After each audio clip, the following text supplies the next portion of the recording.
మొన్న మెగాస్టార్ చిరంజీవి గారు డ్రగ్స్ నియంత్రణలో తన వంతుగా ముందుకొచ్చి వారొక వీడియోని అద్భుతంగా తయారు చేసి మా డిపార్ట్మెంట్కి ఇచ్చిండ్రు. చిరంజీవి గారు లాంటి వాళ్ళు ముందుకొచ్చి తెలంగాణ ఈ దేశంలో ఉన్న యువత డ్రగ్స్ మహమ్మారిన పడితే జరగబోయే నష్టాన్ని వారే ముందుకొచ్చి ఒక అవేర్నెస్ ప్రోగ్రాంలో వారు భాగస్వాములు అయినందుకు, ఆ విజువల్స్ మా కోసం ఇచ్చినందుకు చిరంజీవి గారిని మనస్ఫూర్తిగా నేను అభినందిస్తున్నా. సినిమా ఇండస్ట్రీలో ఉండే ప్రముఖులకు కూడా నా సూచన, మీ కొత్త సినిమాలు రిలీజ్ అయినప్పుడు టికెట్ ధరలు పెంచుకోవడానికి జీవోల కోసం ప్రభుత్వాల దగ్గరకు వస్తున్నారు, కానీ సామాజిక సమస్య అయిన సైబర్ క్రైమ్ డ్రగ్స్ నియంత్రణలో మీరు మీ సామాజిక బాధ్యతను నెరవేర్చడం లేదు అని మా ప్రభుత్వం భావిస్తుంది. నేను మా అధికారులకు సూచన చేస్తున్నా, రేపు ఎవరైనా కొత్త సినిమా రిలీజ్ అవుతుంది, సినిమా ధరలు పెంచాలి అని ప్రభుత్వం దగ్గరికి అప్లికేషన్ వస్తే వాళ్ళు డ్రగ్స్ నియంత్రణ సైబర్ క్రైమ్ నియంత్రణలో ఒక అద్భుతమైన వీడియో ఫుటేజ్ను ఆ సినిమాలో ఏ స్టార్స్ ఉన్నారో అదే స్టార్స్తో వాళ్ళు ఒక ప్రోగ్రాం మనకు చేసి ఇవ్వాలి. అది ప్రీ కండిషన్. నేను స్పష్టంగా మా అధికారులకు ఆదేశిస్తున్నా, ఎంత పెద్దవాళ్ళు ఎవరు వచ్చి మనల్ని రిక్వెస్ట్ చేసినా వాళ్ళు సైబర్ క్రైమ్కు సంబంధించి డ్రగ్స్ నియంత్రణకు సంబంధించి ఆ సినిమాలో నటించిన తారాగణం, ఆ సినిమా ప్రొడ్యూసర్స్ 1.5-2 minutes నిడివిగల ఈ సమాజాన్ని పట్టి పీడిస్తున్న వీటికి వ్యతిరేకంగా వాళ్ళు మనకు వీడియో విజువల్స్ తీసుకొచ్చి ఇస్తేనే వాళ్ళకి ఏమైనా వెసులుబాటు సౌలభ్యాలు ఇవ్వాలి. ఎందుకంటే సమాజం నుంచి ఎంతో వాళ్ళు తీసుకుంటున్నారు, సమాజానికి వాళ్ళు కొంతైనా ఇవ్వాలి, అది వాళ్ళ బాధ్యత.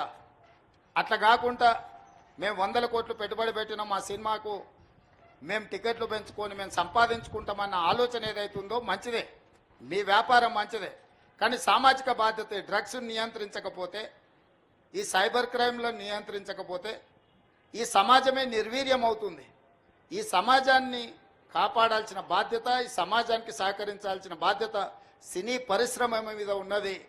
కాబట్టి ఎవరైతే ఏదైనా ఈ ప్రభుత్వం నుంచి ఏదైనా సహకారం కావాలి అని వస్తే వాళ్ళు సమాజానికి సహకరించాలి. ఇది ఒకటే మా ప్రీ కండిషన్. మా అధికారులకు కూడా నేను సూచన చేస్తున్నా. And at the same time మా సైబరాబాద్ కమిషనర్ అవినాష్ మహాంతి గారికి కూడా నా సూచన, ఎందుకంటే మ్యాక్సిమం సినిమా షూటింగ్స్ మీ ప్రాంతంలోనే అవుతాయి లేదా రాచకొండలో అవుతాయి. వాళ్ళు సినిమా షూటింగ్లకు పర్మిషన్కి వచ్చినప్పుడు మీరు ఈ రిక్వెస్ట్ను వాళ్ళ ముందు పెట్టండి.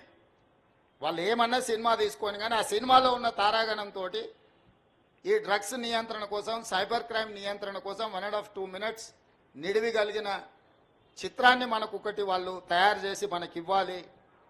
అట్లా ఇచ్చిన వాళ్లకు ప్రత్యేకంగా రాష్ట్ర ప్రభుత్వం వెసులుబాటు కల్పిస్తుందని మీరు చెప్పాలి, వాళ్లకు సూచన చెయ్యాలి అని చెప్తూ, రాష్ట్రంలో ఉండే అన్ని థియేటర్ల యజమానులకు కూడా నేను INPR డిపార్ట్మెంట్కి ఈ వేదిక మీద నుంచి ఆదేశాలు ఇస్తున్నా.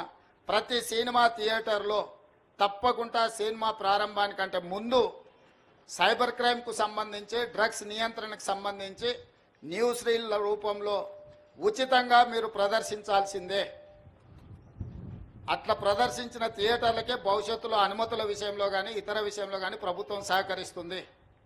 నేను చిన్నగా ఉన్నప్పుడు ఎప్పుడు సినిమా థియేటర్కి వెళ్ళినా ప్రధానమంత్రులు, ముఖ్యమంత్రుల విదేశీ పర్యటనలు లేకపోతే తీసుకున్న గొప్ప కార్యక్రమాలకు సంబంధించిన వాటిని చూపించేది.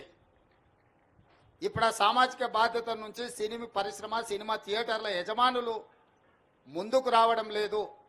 వాళ్ళందరితో కూడా మీరు ఒక సమావేశాన్ని ఏర్పాటు చేసి INPR department, police department, fire safety department మీరు అందరు కలిసి థియేటర్ల యజమానులను, సినీ పరిశ్రమకు సంబంధించిన ప్రముఖులను పిలిపించి ఒక ప్రోగ్రాం ఏర్పాటు చేసి వాళ్ళతో చర్చించి మన ప్రభుత్వం యొక్క ప్రతిపాదనను వాళ్ళకి వివరించి తర్వాత వాళ్ళతో నాకు ఒక సమావేశాన్ని ఏర్పాటు చేయండి. మన ప్రభుత్వం యొక్క ఆలోచనను, విధానాన్ని వాళ్ళకి చెబుదాం, వాళ్ళ సహకారం తీసుకుందాం. వాళ్ళతో పాటు మా మీడియా మిత్రులకు కూడా మీరు కూడా అప్పుడప్పుడు మీ టీవీలల్లా, మీ పేపర్లల్లా సోషల్ రెస్పాన్సిబిలిటీ కింద ఎట్లయితే కార్పొరేట్ కంపెనీలు CSR ఫండ్స్ అభివృద్ధి కోసం ఇస్తున్నారో సోషల్ రెస్పాన్సిబిలిటీ కింద మా టీవీ ఛానల్ మిత్రులను కూడా అప్పుడప్పుడు ఉచితంగా ఈ యాడ్స్ను మీరు ప్రదర్శించండి. ఎందుకంటే ఇది ఎవరి కోసమో కాదు, సమాజం కోసం సామాజిక బాధ్యతతోని మనం చేపడుతున్న బాధ్యత. మన కోసమే కాదు, మన పిల్లలు వాళ్ళ భవిష్యత్ తరాల కోసం మనం చేస్తున్న ఒక కార్యక్రమం. అందుకే మీడియా మిత్రులను కూడా నా విజ్ఞప్తి, మీ టీవీ ఛానళ్లలో కూడా ఈ ప్రముఖ సినీ తారలు తయారు చేసి ఇచ్చే సెలబ్రిటీస్, స్పోర్ట్స్లో ఉన్న వాళ్ళు కూడా ఎవరెవరైతే పివి సింధు కావచ్చు, సానియా మిర్జా కావచ్చు, ఇట్లా చాలామంది క్రీడాకారులు, వాళ్ళందరి నుంచి కూడా ఇట్లాంటివి సపోర్ట్ తీసుకొని వాటిని టీవీలలో ఉచితంగా మీరు ప్రదర్శించాలని ప్రభుత్వం తరఫున విజ్ఞప్తి చేస్తున్నా. మీ అందరి సహకారం ఉండాలని. ఈ రాష్ట్రం సైబర్ క్రైమ్ కానీ డ్రగ్స్ కానీ ఈ రాష్ట్రంలో కాలు పెట్టాలంటే భయపడాలి. వెన్నులో చలి జ్వరం రావాలి. తెలంగాణ రాష్ట్రంలో కాలు పెట్టాలి అని అంటే ఇక్కడ కాలు పెడితే తిరిగి మళ్ళీ పోలేము అనే భయం వాళ్ళలో ఉండాలి. భయం కల్పించాల్సిన బాధ్యత మా పోలీస్ అధికారులదే. మా వాళ్ళు ఫ్రెండ్లీ పోలీసింగ్ అని అంటుంటారు. నేను కూడా ఒప్పుకుంటా, ఫ్రెండ్లీ పోలీసింగ్ ఎవరికి? బాధితులతోని ఫ్రెండ్లీగా ఉండండి, నేరగాళ్లతోని కాదు. ఫ్రెండ్లీ పోలీసింగ్ అనేది బాధితులు బాధతో పోలీస్ స్టేషన్కు ఫిర్యాదు చేసుకోవడానికి వచ్చినప్పుడు వాళ్లకు కొంత నమ్మకం కలిగించి వాళ్ళు ఏ సమస్య మీద వచ్చిందో కూర్చోబెట్టి మాట్లాడి, బాధితులతో మాత్రమే ఫ్రెండ్లీ పోలీసింగ్ ఉండాలి.